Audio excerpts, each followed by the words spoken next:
Now, it's my great pleasure to invite our esteemed chief guest, Mr. Lahiru Silva, to share his thoughts with us. His presence here is a wonderful honor and adds a special touch to our celebration. We are all eager to hear his inspiring words and insights. Please join me in giving a warm welcome to Mr. Lahiru Silva.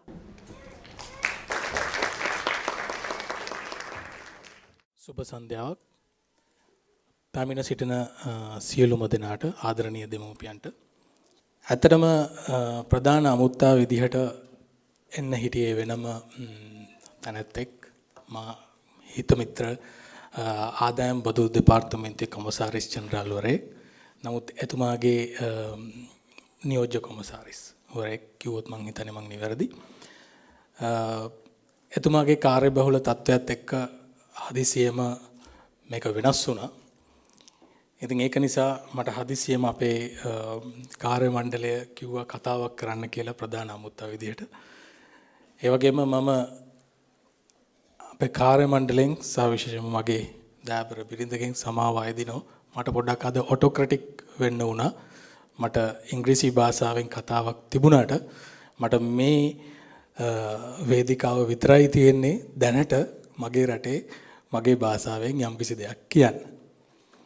ඒක නිසා මම සමාව අයදිනවා මේ වෙලාවේ. මට මේ වෙලාවේ ඉංග්‍රීසි භාෂාවෙන් කරන්නේ නැතුව මම අපි හැමෝටම දැනගැනීමේ පහසුව පිණිස කමියුනිකේෂන් එක ගොඩක් ක්ලියර් වෙන්න අපි අපේ රටේ අපේ මව් භාෂාවෙන් කතා කරමුයි කියලා මට පොඩ්ඩක් හිතුණා. ඒත් මම කතාව පටන් ගත්තොත් මෙතන කතෝලික පිරිසක් ඇති අම්මලා තාත්තලා ඒ වගේම බෞද්ධ දෙමව්පියන් නැති. නමුත් මට කතාව පටන් ගන්න හිතුණා අංගුත්තර නිකායේ සිංහාලෝවාද සූත්‍රයේ තියෙන දෙමාපියන් විසින් දරුවන්ට කළ යුතු යුතුයකම් වලින් පොඩක් පටන් ගන්න කියලා. ඒක ඇත්තටම ඒ සූත්‍රයේ තියෙන්නේ යුතුයකම් නෙමෙයි, ඒක විස්තර කරලා තියෙන්නේ දෙමව්පියන් විසින් දරුවන්ට අනුකම්පා කළ යුතු කාරණා පහක් තියෙනවා. ඒක හරියට සූත්‍රයේ කියවුවොත් දෙමව්පියන් විසින් දරුවන්ට අනුකම්පා කළ යුතු කාරණා පහක් තියෙනවා. ඒකෙන් පළවෙනි එක තමයි පාපා නිවාරෙන්ති. මම හිතන්නේ ඔයගොල්ලෝ අහලා ඇති. ඒ කියන්නේ අපිට පුළුවන් වෙන්න ඕනේ මේ දරුවෝ පවින් වළකන්න. දෙක තමයි මේ දරුවන්ව සීලයක පිහිටවන්න, කුසලයක පිහිටවන්න, ගුණධර්ම වඩවන්න. තුන්වෙනි එක තමයි දැනුම අධ්‍යාපනය ලබා දෙන්න. හතර පහ අපි කතා නොකරමු. ඊට පස්සේ තියෙන්නේ ඒගොල්ලන්ට සුදුසු කාලයක විවාහ කරලා දෙන්න. ඊට පස්සේ ඒ ටික අපි කතා නොකර ඔය තුනෙන් පටන් ගන්න. මේ තුන ගත්තාම මේකේ පෙළ ගැස්සලා තියෙන්නේ මුලින්ම ළමයිව පවෙන් අයින් කරන්නයි ඊළඟට ළමයිව ගුණධර්ම වල පිහිටවන්නයි. ගුණධර්ම වල පිහිටවන්නයි. මම දෙමාපියන්ගෙන් කැමති ප්‍රශ්නයක් අහන්න. මට අවංකව උත්තර දෙන්න.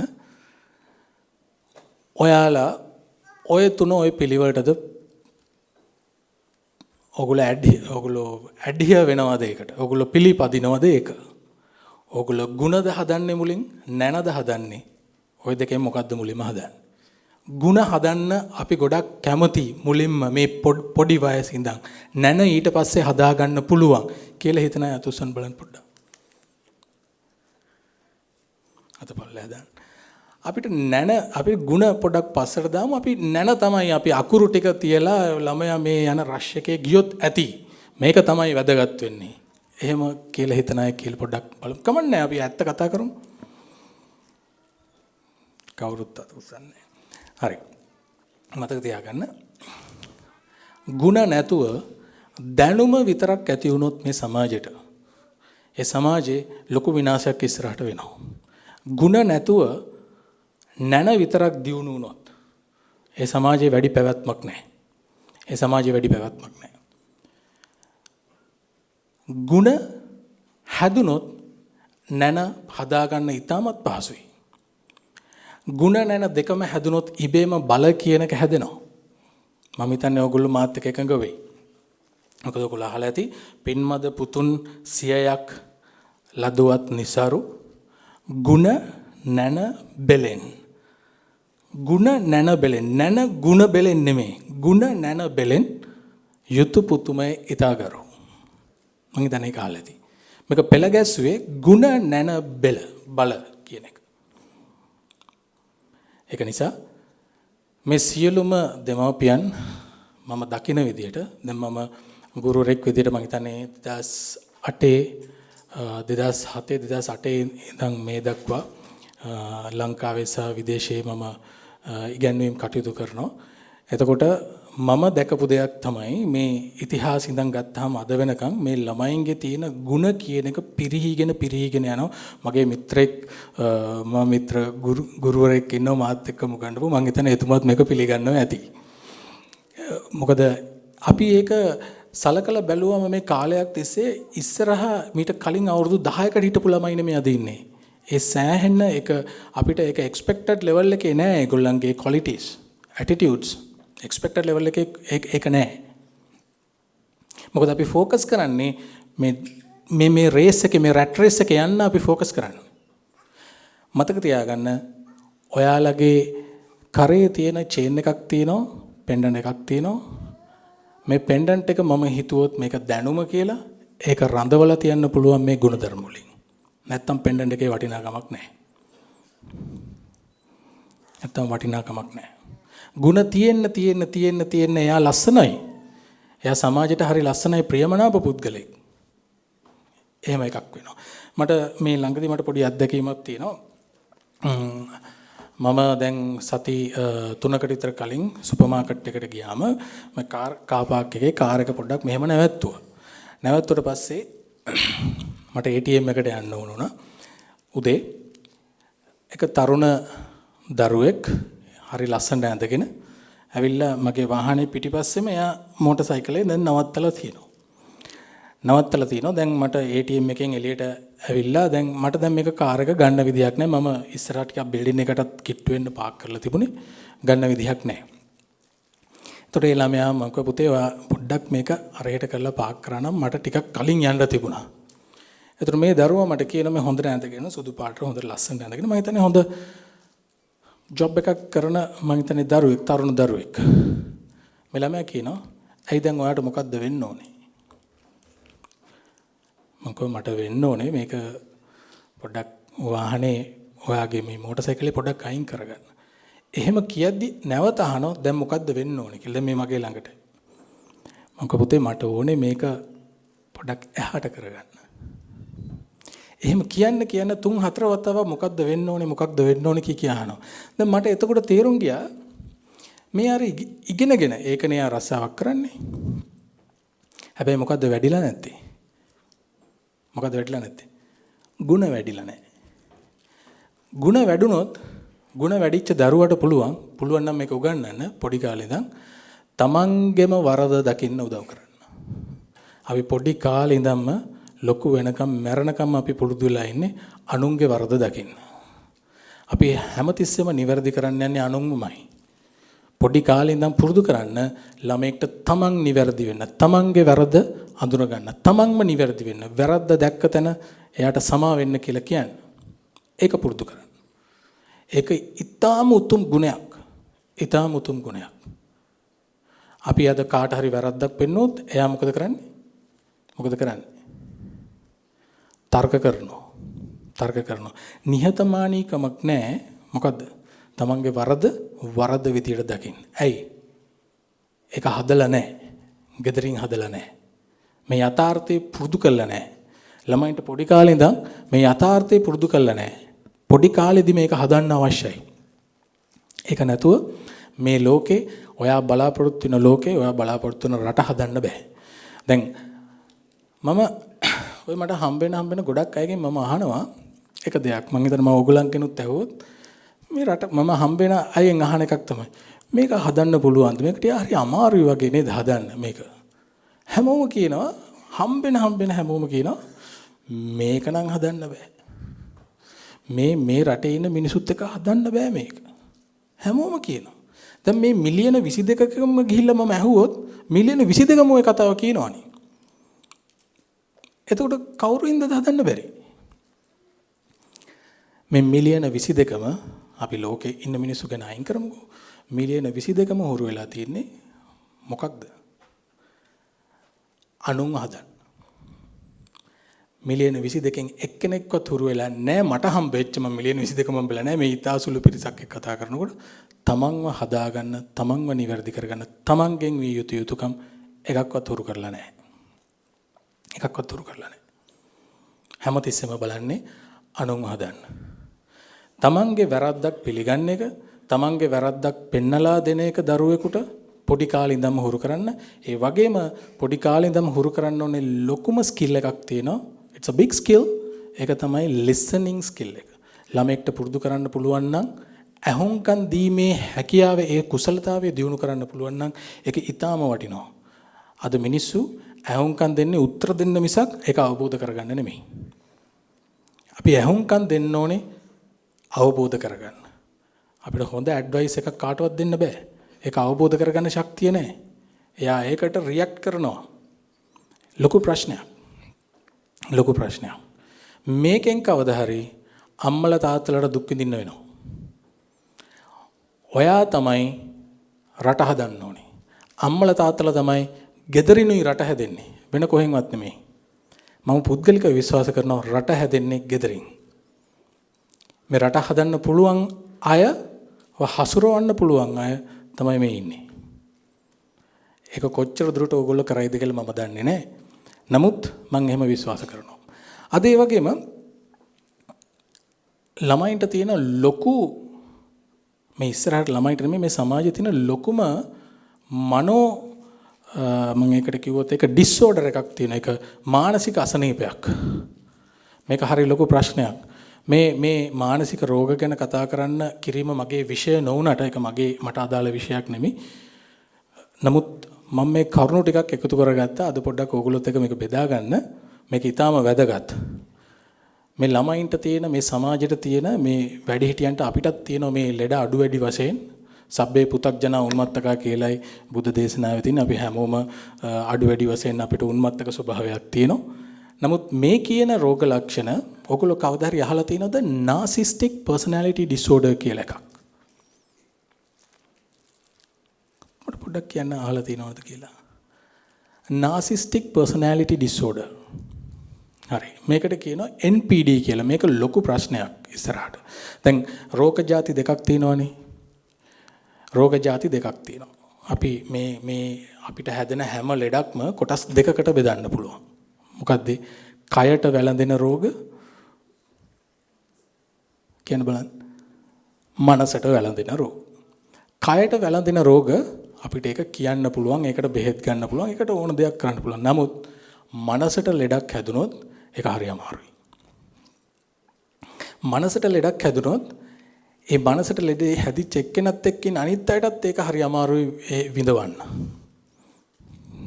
එතකොට මේ NPD කියන தত্ত্বය මේ අද ලෝකේ ගොඩක් ඇත්තටම ගත්තොත් මම ඒකේ කරුණු ටිකක් එකතු කරගෙන ආවා.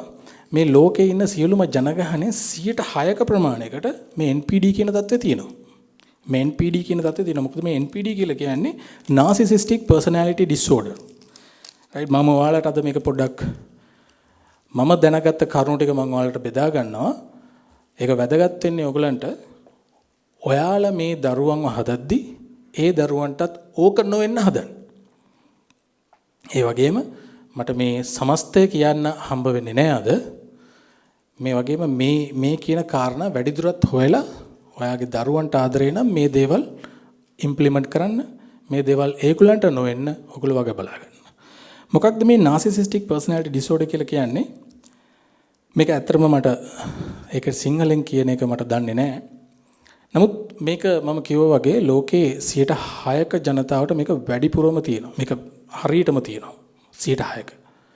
මේ කියන කාරණා වලින් මම කියන්නම් ඉස්සරහට කාරණා. මේකේ එකක් දෙකක් තිබ්බයි කියලා එයාට ඒ NPD කියන රෝග තත්ත්වය නැහැ. නමුත් මේකේ අඩුම තරමේ 5ක් හෝ 6ක් තිබුණොත් ඒක එයාට තියෙනවා. right? එතකොට මේ narcissistic කියන එක ඉතිහාසය ආවේ ඇත්තටම මම කියවපු විදිහට රෝමානු කවියෙක් ඉඳලා තිනවා poetry ඔව් කවියෙක් ඉඳලා තිනවා ඔවිඩ් කියලා. මම මේ කරුණු ටිකක් එකතු කරගත්තා. මෙයාගේ තියෙන මේ ප්‍රබන්ධ කතාවක් ඇසුරෙන් තමයි මේ නාසිසිස්ටික් කියන එක මේ මාතෘකාවට එන්නේ. මේකේ එක පුද්ගලයෙක් ඉඳලා තිනවා තරුණ ළමයෙක් නාසිසිස් කියලා. එයා ටිකක් හරි හැන්ඩ්සම් කියලා කිව්වොත් මම හිතන්නේ නෙවෙයි. හරි කඩවසම් තරුණෙක්. එතකොට මේක ප්‍රබන්ධයක්. මෙයා මොකද මෙයාගේ මේ තරුණකම නිසා මෙයාට හැමෝම ආකර්ෂණය වෙනවා. ඒ ආකර්ෂණ හැමෝම මෙයා රිජෙක්ට් කරනවා. මෙයා ගණන් ගන්නෑ. මෙයාගේ අර මාන්නය වැඩි. එතකොට මොකද වෙන්නේ? කවුරු මෙයාට ආදරය කරත් මෙයා එයාව ගණන් ගන්නේ නැහැ. අන්තිමට දෙවියෝ මොකද කරන්නේ? මේ තැනත්තව පනිෂ්මන්ට් එකක් දෙනවා. එයාට එයාගේ ප්‍රතිබිම්බයට විතරක් ආදරය කරන්න. එතකොට මෙයා පොකුණක් ගාවට ගිහිල්ලා එයාගේ ප්‍රතිබිම්බය විතරක් බලාගෙන තමයි මොනවද කරන්නේ? ආදරය කරන්නේ. මොකද එයා එහෙම කරලා එයාට in return කිසි දෙයක් එයාට ලැබෙන්නේ නැහැ. එයා ඒකින්ද ඒ ගැන හිතලම එයා නැති වෙනවා. එයාගේ නම නාසිසිස්. එතකොට මේ නාසිසිසම් ගැන කතා කරන්නේ 1912 තමයි මේක එන්නේ ඉන්ටර්නැෂනල් රිසර්ච් ජර්නල් කියන එකකින්. ඊට පස්සේ ඒක රෝගයක් විදිහට හඳුනගන්නේ 1980. කාලවකවානුවේදී ෆින්ලන්ඩ් මට මතක විදිහට වලින් තමයි ඔක මේව කරන්නේ. මොකද්ද මේ නාසිසිස්ටික් පර්සනැලිටි ඩිසෝඩර් කියලා කියන්නේ? මෙන්න මේ පර්සනැලිටි ඩිසෝඩර් එක තියෙන අය එයා හරිම self centered. එයාගේ තියෙන්නේ මමත්වයම විතරයි. එයා ගැනම විතරයි හිතන්නේ. මම මේ කරුණු ටික කියන්නම් පොඩ්ඩක් බලන්න. මේක ඕගලන්ට මං හිතන්නේ නෑ. right? එහෙම තියෙනවා නම් මේවා හදාගන්න ළමයින්ට මේක වෙන්න දෙන්න එපා. මේක වුණොත් එයාට කවදාවත් මේ NPD තියෙන එක්කෙනට ආයතනයේ රැකියාවකින් ඉස්සරහට යන්න බෑ. එයාව කොන් වෙනවා සමාජයෙන්. ව්‍යාපාරයක් කරන්න බෑ, එයා ෆේල් වෙනවා. මිතුරු සමාගමක ඉන්න බෑ. එයාව රිජෙක්ට් වෙනවා. ප්‍රතික්ෂේප වෙනවා. එයාව කවුරුත් ගණන් ගන්නෑ නැහැ. මේ අසනීප තත්ත්වයේ තිබුණොත්. මේකේ පළවෙනි එක තමයි මේ වගේ අයට ඇත්තටම ඔයාට කවදාවත් අවවාදයක් දෙන්න බෑ. එයා ලිසන් කරන්නේ. පළවෙනිම එක තමයි එයාට අවවාදයක් දෙන්න බෑ. එයාට අවවාදයක් දෙනකොටම එයා හිතනවා එයාව පාලනය කරන්න එනවා කියලා. ඔයා අවවාදයක් දෙනකොටම එයා හිතනවා නෑ මම මේක පිළිගන්නේ නෑ. ඔයා කොහොමද එහෙම කියන්නේ? එයාට හිතනවා එයාව පාලනය කරන්න එනවා කියලා. එයා ඒක රිජෙක්ට් කරනවා. එයා ඒක රිජෙක්ට් කරන්නේත් ඔයාගේ හිත ගොඩක් රිද්දලා. මේ පළවෙනි ලක්ෂණය. දෙවෙනි එක තමයි එයාගේ රූපය ගැන, එයාගේ අන් අයගෙන එයාගේ රූපය ගැන එයා ගොඩාක් වොරි වෙනවා. අපි හැමෝම අපේ රූපය ගැන වොරි වෙනවා. නමුත් මේ වගේ එක්කෙනෙක් රූපය ගැන අධිකව අනිත් අයට වඩා එයා ඇඳුමක් ඇඳලා අනිත් අයට වඩා යුනික් වෙන්නයි බලන්නේ. මොකද මේ රෝග ලක්ෂණ තියෙන එක්කෙනා හැමතිස්සෙම එයා අනිත් අයගේ පැසසුම් වලට කැමති. ඇප්‍රීසියේෂන්ස් වලට කැමති. එයාට ඕනේ හැමතිස්සෙම අනිත් අය එයාව ඇප්‍රීෂিয়েට් කරන්න. එයාට ඒ ඇප්‍රීෂিয়েෂන් නැති වෙච්ච දන එයාට හරියට කේන්ති යනවා. එයා ඔයාව රිජෙක්ට් කරනවා. එයාට හැමතිස්සෙම එයා හරි දේ කරත්, එයා වැරදි දේ කරත් එයාට ඕනේ කවුරු හරි එයාව ඇප්‍රීෂিয়েට් කරන්න. එයා ඒ ඇප්‍රීසියේෂන් ගන්න එයා ඕන දෙයක් කරනවා. එයා ෆෝල්ස් ඉමේජස් හදනවා. ඔයා ඉස්සරහා එයා ෆෝල්ස් ඉමේජස් හදනවා. මොකද එයාට ඕනේ එයාව අගය කරන්න හැමෝම. පැහැදිලිද? එතකොට මේක තමයි දෙවෙනි ලක්ෂණය. එයා කවුරුත් කියනව පිළිගන්නේ නැහැ. හරි. ඊළඟට මෙයා මේ මට කියන්න අවශ්‍යයි දැන් මේ අගය කිරීම කියන එක ඊටාම භයානකයි. ඇයි දැන් මේක විශේෂයෙන්ම ගෑනු ළමයින්ට තමයි මේක ගොඩක්ම භයානක. දැන් ගෑනු ළමෙක්ට අපි හිතමු මේගොල්ලෝ වැඩි වියටපත් වෙලා එයාව ඕනට වඩා අගය කරන්න ගියොත් අගය කිරීම වලට ටක් ගාලා යහු වෙනවා. එතකොට එයා ලොකු ප්‍රශ්නකින් තමයි ජීවිතය කෙලවර කරගන්නේ. එයාට තේරෙන්නේ නැහැ මේ අගය කරන එක නම් මොකටද එයාව අගය කරන්න කියලා. ඊළඟ එක තමයි මම කලින් කිව්වා වගේ එයාගේ වැරදි පෙන්නලා දෙනවට එයා ආස නැහැ. ඒ වගේම අපි තුමු එයාගේ වරදක් පෙන්නනවා. මේ එයාගේ වරදක් පෙන්නනකොට එයාට ඒක තේරෙනවා. හැබැයි එයා ඒක පිළිගන්නේ නැහැ. එයා ඒකට නිකන් එයා එයාගේ වරදක් නෙමෙයි වගේ හැසිරෙනවා. සින්දු කියනවා. එයා හැසිරෙනවා ඒ පරිසරය තුල. මේ ඔයා කියන්නේ මම ගණන් ගන්න මට පොඩ්ඩක්වත් රිදුනෙත් නැහැ. ඔයා කියන ඒවා. එහෙම එයා බිහේව් වෙන්න උත්සාහ කරනවා. ඊළඟ තමයි මේ අය ගොඩාක්ම ඇටැක් කරන්නේ තමන්ගේ ළඟින් ඉන්න අයට.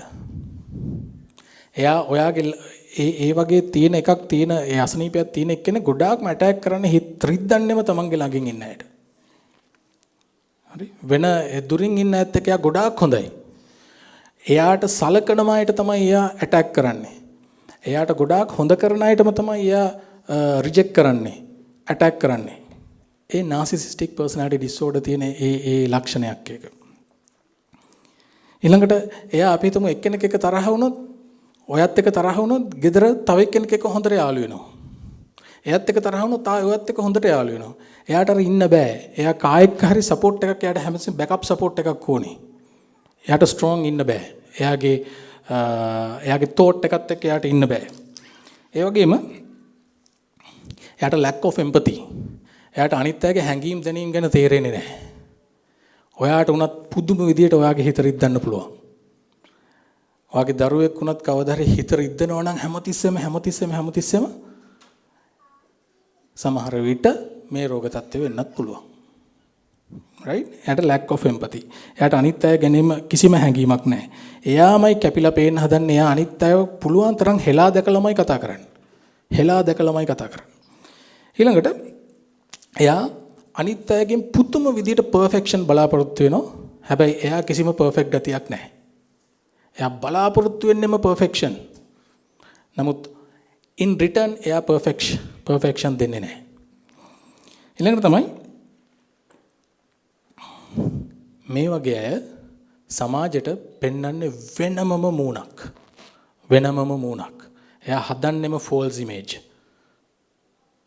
එයා හදන්නෙම false image. ඔයා දකින්න කෙනා නෙමෙයි ඒ. ඔයාට කතා කරනවා ඉතාමත් අහිංසක විදියට ලොකු ඉමේජ් එකක් හදන්න. නමුත් එයාගේ රියල් චරිත නෙමෙයි. මෙන්න මේ කරුණු මම මේ කුඩා කරුණු කීපයක් සම්පින්ඩනය කරගෙන මම ආවේ. right? මේ වගේ දේවල් තියෙනවා නම් නිතර ඔයාගේ දන්න එක්කෙනෙක්ගෙන් හෝ ඔයාගේ දරුවගෙන් මේවා ඉස්සරහට මතුවෙනවා නම් ඔයා පොඩ්ඩක් කල්පනාවෙන් ඉන්න ඕනේ. මේ ලෙඩේට ඇත්තටම බෙහෙත් කරන්න චුටක් අමාරුයි කියලා තමයි පොතපතේ තියෙන්නේ. මොකද මෙහෙම රෝග තත්ත්වයක් තියෙන එක්කෙනෙක් කවදාවත් එයාට එහෙම එකක් තියෙනවා කියලා පිළිගන්නේ නැහැ. පිළිගන්න කැමති නැහැ. එයා වේකින්ද ડોක්ටර් කෙනෙක් ගාවට ගෙනියන්නත් බෑ.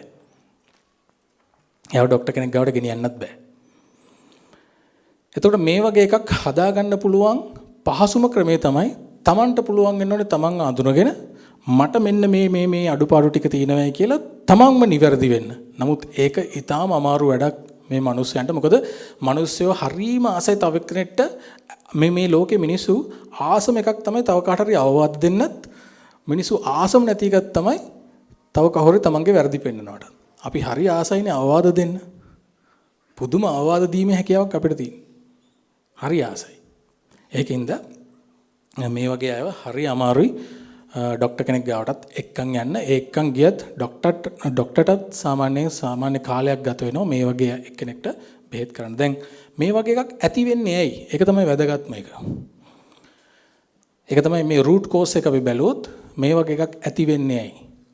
ඒ ඇති වෙන්නේ පළවෙනිම එක තමයි genetically. ජානමය වශයෙන්. එයාගේ අම්මා තාත්තත් එහෙම නම් එයත් එහෙම තමයි. අම්මා තාත්තත් එහෙම නම් එයත් එහෙමයි. ඊළඟ කාරණාව තමයි මෙයා හැදුණු පරිසරය හැමතිස්සෙම ഘോഷාකාරී පරිසරයක්. මෙයාට නිදහසක් නැහැ. මෙයාට හැමතිස්සෙම ඇහෙන්නේ ഘോഷා. එතකොට ඒ වගේ එක්කෙනෙක්ටත් මෙන්න මේ NPD තත්ත්වයක් ඇති වෙනවා කියලා තමයි සඳහන් වෙන්නේ. ඊළඟ තමයි අම්මලා තාත්තලා මෙයාව කවදාවත් මේ ළමයාව පොඩි කාලේදී අගය කිරීමක් කළා නැහැ. අම්මලා තාත්තලා පොඩි කාලේදී මේ ළමයාව අගය කිරීමක් කළා නැහැ. එතකොටත් මොකද වෙන්නේ මේ ළමයාට මොකද වෙන්නේ? අපි ළමයාව මෙහෙම තියාගෙන අපි අනිත් ළමයි ගැන තමයි අගය කරන්නේ. අපි අපේ ළමයා ගැන කිසිම අගය කිරීමක් නැහැ.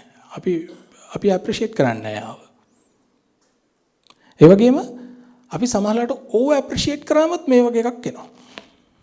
ඕව ඇප්‍රීෂিয়েට්. එයා වැරද්දක් කරනවා. වැරද්දත් අපි වැරද්දක් කියලා පෙන්වන්නේ නැහැ. ඒකත් එයා හරි කියලා තමයි පෙන්වන්නේ. එතකොටත් මේ රෝග තත්ත්වය ඇති වෙනවා කාලයක් ගියාම.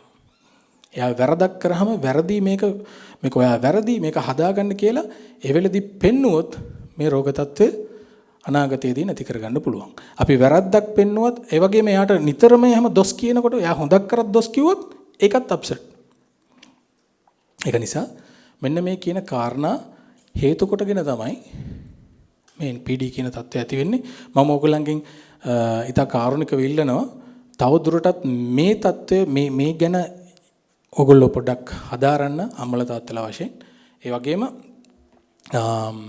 මම ඉතාම කාරුණිකව ඉල්ලනවා ළමයින්ගේ නැනට කලින් ගුණවලට පොඩි බරක් තියන්න. නැනට කලින් ගුණට බරක් තියන්න. ගුණ ඕගොල්ලෝ හැදුවොත් නැන හදාගන්න හරිම ලේසි. නැනත් හැදුනට පස්සේ බල කියන එක ඒක ඉබේම හැදෙනවා. මම හිතනවා මගේ මේ කෙටි වෙලාවක් කරපු කතාවෙන් ඔයා යම් කිසි බිඳුවක් කර දෙයක් ගන්න තියෙයි කියලා. රයිට්? ඒ වගේම අවසානයේට මට කියන්න තියෙන්නේ රට හදන්න තියෙන්නේ ගෙදරින්. රට හැදෙන්නේ ගෙදරින්. බොහොම ස්තුතියි.